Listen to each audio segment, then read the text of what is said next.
Hello student, आज हम start करने जा रहे हैं चैप्टर नंबर 5 जिसका नाम है मनी। ठीक है, चैप्टर ही देखते हैं। मनी हो गया, ये हो गया आपका बार्टर सिस्टम। ठीक है, बार्टर सिस्टम। ये बार्टर सिस्टम क्या है, ये मनी से पहले था। ठीक है, बार्टर सिस्टम में आपका क्या था, मनी से पहले था। बार्टर सिस्टम होता क्या है, barter system where we exchange the goods. ठीक है, गुड्स या कॉमोडिटी। ठीक है, आप किसी से कोई सामान लेते हो, ठीक है, किसी आपको मान लीजिए राइस की ज़रूरत है, तो हम क्या कहेंगे, उसको राइस तो उससे लेंगे लेकिन उसके बदले में हम कोई गुड्स उसको देंगे। ठीक है, मान लीजिए आपको क्लॉथ की ज़रूरत है और हमें राइस की ज़रूरत है, तो आप हमसे क्लॉथ ले लिया और हम आपसे राइस ले लिए। ठीक है, तो गुड्स की क्या हुआ, यहाँ पे एक्सचेंज हुई। ठीक है, तो इसके बाद इसमें कुछ कमियाँ थी, इसमें बार्टर सिस्टम में कुछ कमियाँ थी, लैक थी। देखते हैं क्या है। पहले एक था डबल कोइंसिडेंस ऑफ वांट्स। ठीक है, दूसरा क्या था, store of value.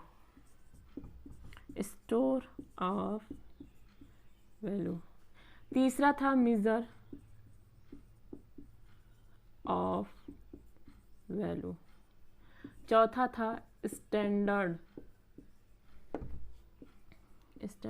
Of deferred payment. ठीक, डबल कोइंसिडेंस ऑफ वांट्स क्या होता है, डबल कोइंसिडेंस ऑफ वांट्स वो होता है जैसे कि मान लीजिए जो हमें गुड्स चाहिए। ठीक है, हमें मान लीजिए आपसे शुगर चाहिए, आपके पास शुगर है लेकिन आपको हमसे मान लीजिए वीट चाहिए लेकिन मेरे पास वीट नहीं है, तो ये इसको क्या बोलते हैं हम, डबल कोइंसिडेंस ऑफ वांट्स। ठीक है, जो हमें चाहिए वो आपके पास है लेकिन जो आपको चाहिए वो मेरे पास नहीं है। ठीक है, फिर इसके बाद आता है स्टोर ऑफ वैल्यू। उसकी वैल्यू को स्टोर करना, इसकी वैल्यू को हम स्टोर तो कर पाएंगे नहीं, आपका गुड्स कितने का होगा, मेरा कितने का होगा। ठीक है, फिर मेजर ऑफ वैल्यू। किसी गुड्स को क्या होता है, मेजर करने में हमें प्रॉब्लम होती है, हमें परेशानियां होती है किसी गुड्स को मेजर करने में। अब आपके गुड्स का क्या प्राइस है, क्या उसकी वैल्यू है, मेरे गुड्स की क्या वैल्यू, इसको मेजर करने में बहुत ज़्यादा प्रॉब्लम होती है। फिर आता है स्टैंडर्ड ऑफ डिफर्ड पेमेंट, जैसे किसी से लोन लेना या उधार लेना। ठीक है, मान लीजिए हमने आपसे एग्जांपल में आम है, ठीक है, आम हमने आपसे उधार लिया। ठीक है, तो मैंने बोला आपको 6 महीने बाद अगर आप चाहिए तो डिट्टो वही सेम टू सेम आम आपको हम नहीं दे सकते, नहीं दे पाएंगे, तो ये भी एक प्रॉब्लम थी। ठीक है, तो ये आपका क्या हो गया, बार्टर सिस्टम की कुछ कमियां थी, कुछ प्रॉब्लम थी। ठीक है, अब इसको जब मनी आया तो ये सारी प्रॉब्लम क्या हुई, सॉल्व हो गई। ठीक है, जब मनी आया, मनी जब हमारे सोसाइटी में आया, ठीक है, तो क्या हुआ, बार्टर सिस्टम को फिनिश कर दिया। ठीक है, मनी क्या है, मनी वो चीज़ है जो हमने क्या किया, बार्टर सिस्टम को हटा दिया है। मनी देखते हैं definition, money is any things which generally accepted as a medium of exchange. Money क्या है, मनी एक माध्यम है जो एक्सचेंज करने का माध्यम है। ठीक है, इट मीडियम ऑफ एक्सचेंज। ठीक है, एंड मेजर ऑफ वैल्यू, इसके वैल्यू को हम मेज़र कर सकते हैं आसानी से। स्टोर ऑफ वैल्यू, इसको हम स्टोर कर सकते हैं। और ये means of standard of deferred payments. Deferred payment मतलब आसानी से हम किसी को लोन दे सकते हैं और इजीली हम उससे रिकवर कर सकते हैं। ठीक है, तो ये मनी का आपका डिफिनीशन है। ठीक है, मनी को हम क्या कर सकते हैं, आसानी से एक्सचेंज कर सकते हैं, आसानी से हम क्या कर सकते हैं, मेज़र कर सकते हैं, स्टोर कर सकते हैं, डिफर्ड पेमेंट कर सकते हैं। ठीक है, अब इसके हम कुछ फंक्शंस देखते हैं। Functions of money, functions of money. ठीक है, मनी के दो फंक्शंस उसको कहा गया। ठीक है, दो फंक्शंस में प्राइमरी फंक्शन हो गया आपका, एक प्राइमरी फंक्शंस, दूसरा सेकेंडरी फंक्शंस। ठीक है, दूसरा क्या हो गया आपका, सेकेंडरी फंक्शंस। ठीक, अब प्राइमरी फंक्शंस में आपका क्या है, प्राइमरी फंक्शंस में भी इसमें आपका दो आता है। प्राइमरी फंक्शंस वो फंक्शन होता है जो सबसे ज़्यादा इम्पोर्टेंट होता है। ठीक है, मनी में। ठीक, और सेकेंडरी फंक्शंस को बाद में रखा जाता है। Primary function medium medium of exchange. यह एक ऐसा माध्यम है जहाँ पे हम किसी भी चीज़ को हम एक्सचेंज कर सकते हैं, ठीक है, आसानी से इजली एक्सचेंज कर सकते हैं, ठीक है। अब आता है मीडियम ऑफ एक्सचेंज हो गया, दूसरा आता है major of value. Measure of, हम कोई भी चीज़ की क्वांटिटी को क्या कर सकते हैं, मेज़र कर सकते हैं इन टर्म्स ऑफ मनी में। आसानी से हम किसी भी क्वांटिटी को क्या कर सकते हैं, मेज़र कर सकते हैं, ठीक है। अब आते हैं सेकेंडरी फंक्शन। सेकेंडरी फंक्शन में क्या होता है, स्टैंडर्ड ऑफ डिफर्ड पेमेंट, और दूसरा आएगा standard of deferred payments. Standard of deferred payments क्या होता है, जैसे किसी भी, मान लीजिए हमको लोन लेना है, ठीक है, तो हम इजीली उसको क्या कर सकते हैं, पे कर सकते हैं, हमको कोई पे करने में प्रॉब्लम नहीं होगा, ठीक है। फिर इसके बाद इसमें आता है स्टोर ऑफ वैल्यू। हम इसको आसानी से क्या कर सकते हैं, स्टोर कर सकते हैं, ठीक है। मनी को स्टोर करने में हमको कोई प्रॉब्लम तो होगी नहीं, ठीक है, तो इसको हम स्टोर कर सकते हैं। आपको हमने बताया functions of money, primary function, secondary function. Primary function में medium of exchange, measure of value. Secondary function में standard of deferred payments, store of value, ठीक है। अब हम देखते हैं money supply.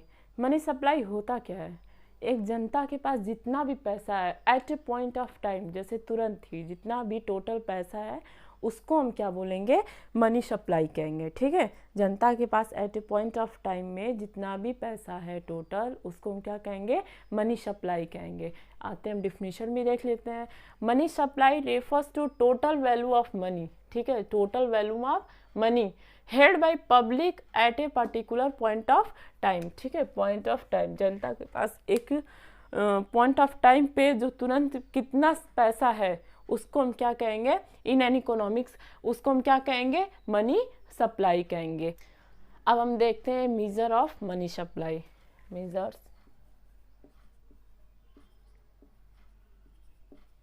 Measures of money supply, ठीक है।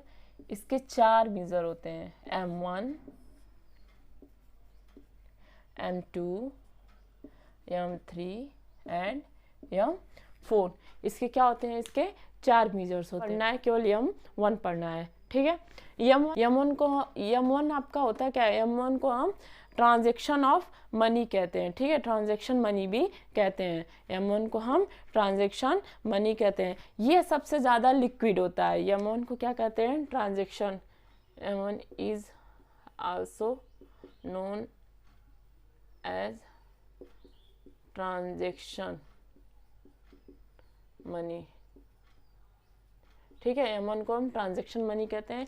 ये सबसे ज़्यादा लिक्विड होता है, ठीक है। M1 को कहते हैं ट्रांजैक्शन मनी कहते हैं, ये सबसे ज़्यादा लिक्विड होता है। M1 का एक फॉर्मूला होता है, M1 is equal to currency and coin to public, coins to public, ठीक है, plus demand deposit of commercial bank. Demand deposits of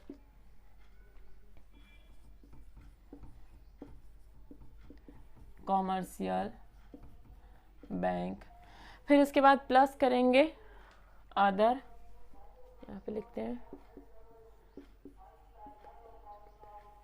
plus करेंगे other deposit with RBI, deposits with RBI। Currency and coin to publics, ये क्या होता है, currency, जो currency note है और सिक्के जनता के पास कितने हैं, ठीक है। अब हम देखते हैं demand deposits of commercial bank. Demand deposit of commercial bank क्या होता है, जो भी आपने बैंक में पैसे रखे उसको विड्रॉ कर सकते हो, ठीक है, एनी टाइम। फिर इसके बाद अदर डिपॉजिट विथ RBI, जितने भी डिपॉजिट RBI ने कर रखे हैं, ठीक है। करेंसी मनी को हम फैट मनी भी कहते हैं, ठीक है। करेंसी मनी को हम फैट मनी भी, फिएट मनी भी कहते हैं। यम 1 ही केवल पढ़ना था, लेकिन यम 2, यम 3, यम 4 के भी फॉर्मूले देख लेते हैं। हमने यम 1 तो देख लिया, अब यम 2 देखते हैं। यम 2 में क्या है, यम 2 का फॉर्मूला ये केवल आप एक ध्यान से रख लीजिएगा, ठीक है, उतना इम्पोर्टेंट नहीं है। M 2 is equal to M 1 plus saving deposit with post office saving bank. जो भी डिपॉजिट है पोस्ट ऑफिस सेविंग बैंक में, उसको हम प्लस करेंगे। फिर यम 3 में क्या आता है, यम 3 में यम 1 plus net time deposit with bank. जो भी फिक्स डिपॉजिट होता है बैंक में, उसको प्लस करेंगे। फिर आता है यम 3 plus total deposit with post office saving bank, ठीक है, उसको प्लस कर लेंगे।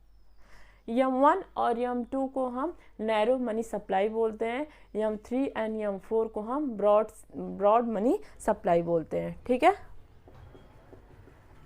High powered money, high powered money वह मनी होता है जिसको प्रोड्यूस करता है आरबीआई और गवर्नमेंट, और इसमें रिजर्व भी आपको हाई पावर्ड मनी में आता है। इवेल्युएशन ऑफ मनी में पहला क्या आता है, कमोडिटी मनी।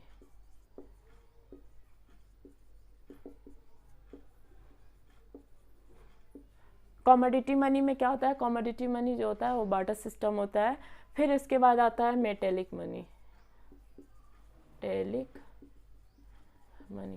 मेटेलिक मनी क्या होता है, मेटेलिक मनी वह मनी जो जैसे मेटल का बना था, ठीक है, मेटल का बना था, लेकिन लोग क्या करते थे, जो उसको ना पिघला के उसको बेच देते थे, तो उसको बेचने की वजह से फिर इसको बंद कर दिया गया, ठीक है। मेटेलिक मनी के बाद फिर कौन सा मनी आया आपका, पेपर मनी आया।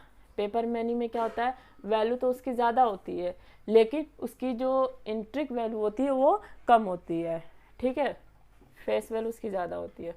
पेपर मनी के बाद आता है क्रेडिट मनी। क्रेडिट मनी के बाद आता है प्लास्टिक मनी, ठीक है। प्लास्टिक मनी के बाद, प्लास्टिक मनी होता क्या, प्लास्टिक मनी में आपका डेबिट और क्रेडिट कार्ड्स आते हैं, ठीक है। फिर इसके बाद आता है